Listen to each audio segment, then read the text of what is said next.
बनाना चाहिए, मिट्टी में कैसा जल मिलाना चाहिए।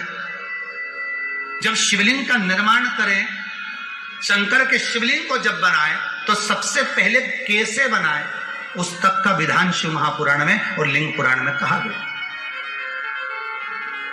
महाराज कहा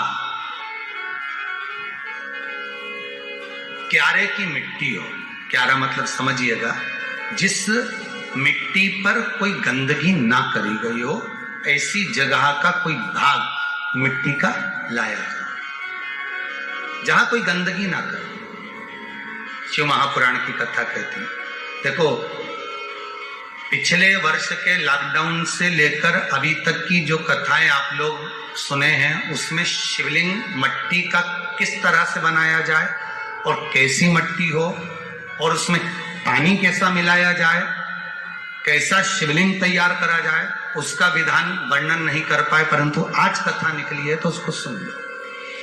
क्यारे की मिट्टी, क्यारे की मिट्टी मतलब जिस मिट्टी पर कोई गंदगी ना करी गई हो, ऐसी जगह की मिट्टी को लेकर जाए और मिट्टी को लाने के बाद थोड़ा पानी का सींचन कर दें, अर्थात घर में लाएं तो उससे पहले मिट्टी को पवित्र करें। अपने घर में गंगा जल रखा हो, यमुना जल रखा हो, सरयू जी का जल रखा हो, उससे मिट्टी का सींचन कर दें। मान लो अगर ये जल नहीं भी है तो जल के अंदर थोड़ा सा इत्र डालकर मिट्टी का सींचन कर। अगर इत्र भी नहीं है तो जल के अंदर थोड़ा सा दूध डालकर मिट्टी का सींचन कर। दूध भी नहीं है तो एक बेलपत्री जल के अंदर डालकर उस पानी का सींचन कर। बेलपत्र भी नहीं है, पीपल का पत्ता डालकर उसका सींचन कर दे। पर मिट्टी पर घर में लाते से ही, ये नहीं कि मिट्टी आज लाए और तुमको शिवलिंग कल बनाना है, तो मिट्टी अगर एक दिन पहले लाए हो, 2 दिन पहले लाए हो, 4 दिन पहले लाए हो, तो उसी दिन जल का सींचन होना चाहिए। ये नहीं कि जिस दिन बनाएंगे उस दिन सींचन हो। मिट्टी पर पानी का छींटा, सींचन भले ज्यादा मत डालो, पर छींटा तो उस दिन लगा देना चाहिए जिस दिन घर में मिट्टी लेकर आए हो, जिस दिन लेकर। फिर भले तुम शिवलिंग 15 दिन बाद बनाओ, 8 दिन बाद बनाओ, 10 दिन बाद बनाओ, 3 दिन बाद बनाओ, पर उस समय पर मिट्टी का सींचन उस समय हो जाना चाहिए।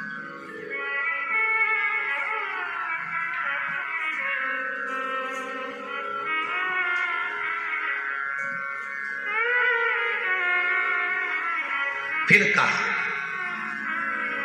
जिस दिन शिवलिंग का निर्माण करो उस दिन प्रातः में अगर आप शिवलिंग बना रहे हैं तो ब्रह्म मुहूर्त में मिट्टी को गला दो। किस पानी से गलाना है उसका भी प्रमाण, उसका भी शास्त्र वर्णन कर रहा है। किस जल से गलाया जाए, शिव महापुराण की कथा कहती है अगर आपको आज शिवलिंग का निर्माण करना है, शाम को आप शिवलिंग का निर्माण कर रहे हो, तो अपने पानी का जो मटका होता है, हंडा होता है, रसोई घर में जहां पानी भर कर रखते हो, उसके नजदीक में एक कलश जिसमें अलग से ताजा जल भरा जाए और उस पर प्लेट ढकी हो और उस पर एक चावल का दाना रखा हो, उस जल को लेकर आओ। थोड़ी देर रखा रहे, आधा घंटा, 2 घंटा, 3 घंटा, 15 मिनट, 20 मिनट, पर वो पानी वहां रखा होना चाहिए। रसोई घर में अन्नपूर्णा का निवास होता है, परिंदे के पास पितरों का निवास होता है। अन्नपूर्णा, पित्र सब रसोई घर के भीतर विराजमान होते हैं। शास्त्र कहता है 33 कोटि देवता एक समय के लिए, एक क्षण के लिए हमारे रसोई घर में प्रवेश करते हैं। इसलिए रसोई घर को तुम पूरे घर को स्वच्छ रखो ना रखो, पूरे घर को तुम साफ रखो ना रखो, पर रसोई घर एकदम क्लीन होना चाहिए, साफ होना चाहिए, स्वच्छ होना चाहिए। आज के जमाने में तो खैर गया, पर पहले जब मट्टी के चूल्हे होते थे, जब चूल्हा बंद होता था तो उसको गीला कर कर, गोबर को या पानी में उसको गीला कर कर, एक कपड़े को गीला कर कर पूरे चौके को, रसोई घर को पोंछा जाता था। मिट्टी का होता था वो, तो भी उसको पोता लगाते थे, पोंछते थे।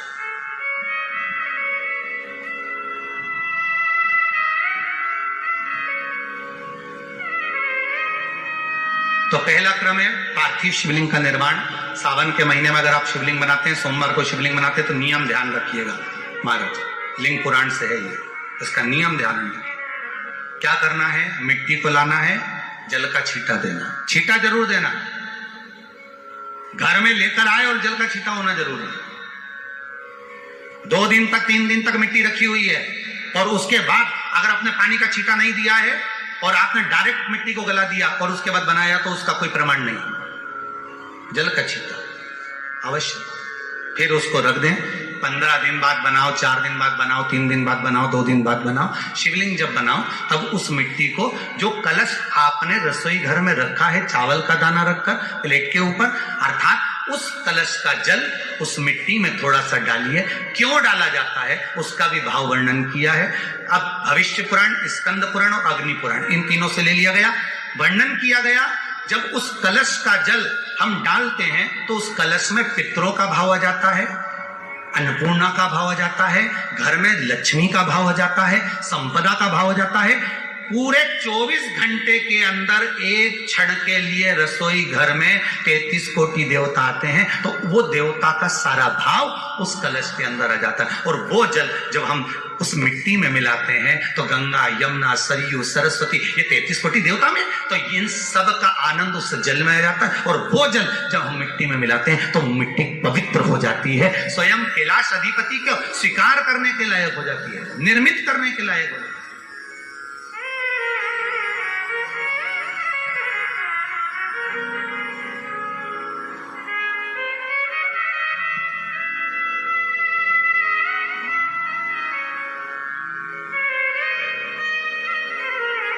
शिवलिंग का निर्माण। अब शिवलिंग का निर्माण कैसे करना? मिट्टी में गला दिया पानी में। सबसे पहले शिवलिंग बनाने से पहले पात्र जो होता है उसके नीचे एक बेलपत्र रखी जाती है। क्या रखना है? एक बेलपत्र। शंकर को झेलने के लिए कोई साधारण नहीं है पात्र जिसपे झेला जाए। स्वयं गंगा शिव की जटा में, और आप शंकर के शिवलिंग का निर्माण कर रहे हो, कोई साधारण नहीं हो सकता। स्वयं आप विदेश्वर संहिता के अंतर्गत पढ़े कि ब्रह्मा और विष्णु, ब्रह्मा ऊपर जा रहे हैं, भगवान विष्णु नीचे जा रहे हैं, तो पता नहीं कर पा रहे कि यहां चरण कहां पर और शीश कहां पर है,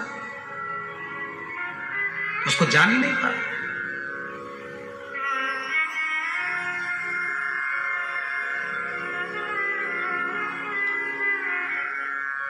बस एक बेलपत्र, साधारण भाव में बेलपत्र भी सीधा भाव, और इस बेलपत्र की जो डंडी है वो उत्तर दिशा में रखना है थाली के अंतर्गत। जब आप शिवलिंग का निर्माण करो उत्तर, इसके ऊपर जो गलाई हुई मिट्टी है वो डाल दीजिए, और डालने के बाद सबसे पहले शिवलिंग का स्वरूप बनाना है। सबसे पहले नीचे की जलाधारी नहीं बनाना, क्या बनाना है? शिवलिंग का स्वरूप बनाने के बाद उसी शिवलिंग के पास में और मिट्टी डाल लीजिए, फिर जलाधारी का निर्माण करें। फिर जलाधारी,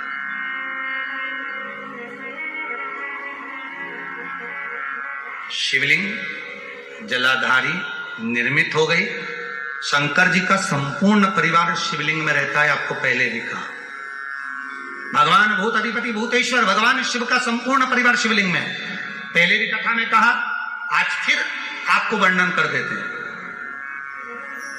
जैसे ये जलाधारी है गोल, ये चरण है, ये शिवलिंग है। ये जो गोल भाग है जहां पर भगवान शंकर का शिवलिंग रखा है, ये पार्वती जी का हस्त कमल है। जहां से पानी नीचे गिर रहा है, इसके राइट भाग में श्री गणेश जी का स्थान, लेफ्ट भाग में श्री कार्तिकेय जी का स्थान। बीच में जो एक मोटी सी लाइन होती है जलाधारी में, वो पार्वती जी के सुंदर पुत्री अशोक सुंदरी का स्थान। शंकर जी के ऊपर तिकोनी रखी रहती है, उसके ऊपर से जो जल बूंद बूंद नीचे गिरता है, ये जो पानी बूंद बूंद नीचे गिरता है, या आप कलश से जल चढ़ाते हो या आप संगीत से जल चढ़ाते हो, तो ये जो पानी गिर रहा है, ये शंकर भगवान की 5 पुत्रियां, जया, विषहरा, शामरी बारी, दोतली और देव, ये शंकर जी की 5 बेटियां, 5 पुत्री।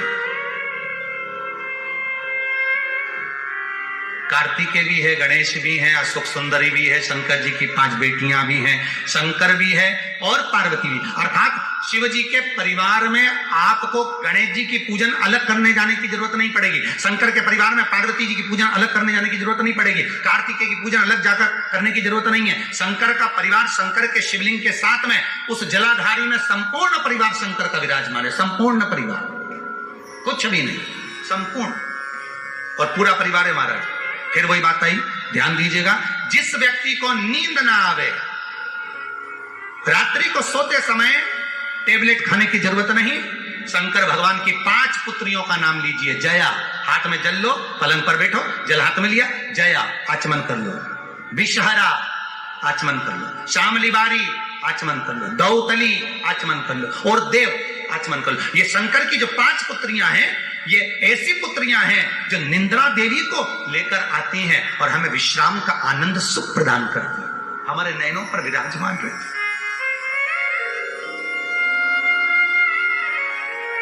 हाँ, यदि विवाह नहीं हो रहा, शादी नहीं हो रही है, बहुत समय से लगन देख रहे हो, शादी नहीं हो रही, बहुत समय से परेशान हो गए कि विवाह ही नहीं हो रहा, हम तो टेंशन में पड़ गए, लड़की 28 साल 30 साल का लड़का हो गया, विवाह नहीं हो रहा, कुछ मत करो।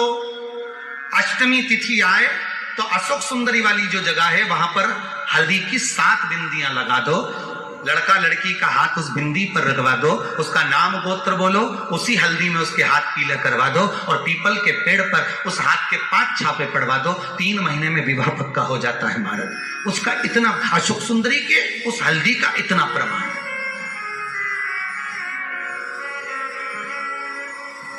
3 माह के अंतर्गत विवाह नक्की होगा, इतना इतना प्रमाण है महाराज। भगवान शिव की आराधना का कोई साधारण फल है महाराज।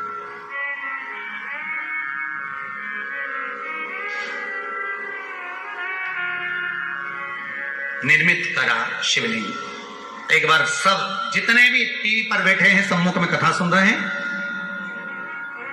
फेसबुक यूट्यूब पर सुन रहे हैं, एक बार साथ में समझें वापिस निर्माण को, शिवलिंग के निर्माण को। मिट्टी लाए, स्वच्छ जगह की, जल का छींटा दिया, रखा। जब शिवलिंग बनाया तो 1 कलश पानी पहले से 2 घंटा, आधा घंटा, 15 मिनट, 20 मिनट पहले उसको रख दिया, उसी पानी से उसको गीला करा। गीला करने के बाद उसका निर्माण सबसे पहले बेलपत्री, बेलपत्री के ऊपर मिट्टी, मिट्टी के ऊपर रखकर शिवलिंग का निर्माण, फिर जलाधारी का निर्माण और शिवलिंग का निर्माण पूर्ण होने के बाद में फिर बाबा का सुंदर भाव से आप श्रृंगार करें, अभिषेक करें, पूजन करें। और एक बात याद रखना, पार्थिव शिवलिंग का अगर निर्माण करा है तो आपको वो पार्थिव शिवलिंग को रात्रि होने से पहले विसर्जन होना जरूरी है। हाँ, अगर कोई शिवरात्रि का दिन है तो फिर आप पूरी रात रख सकते हो, हरतालिका तीज का दिन है पूरी रात रख सकते हो, बड़ी तीज है, छोटी तीज है, आप शिवलिंग बनाए हो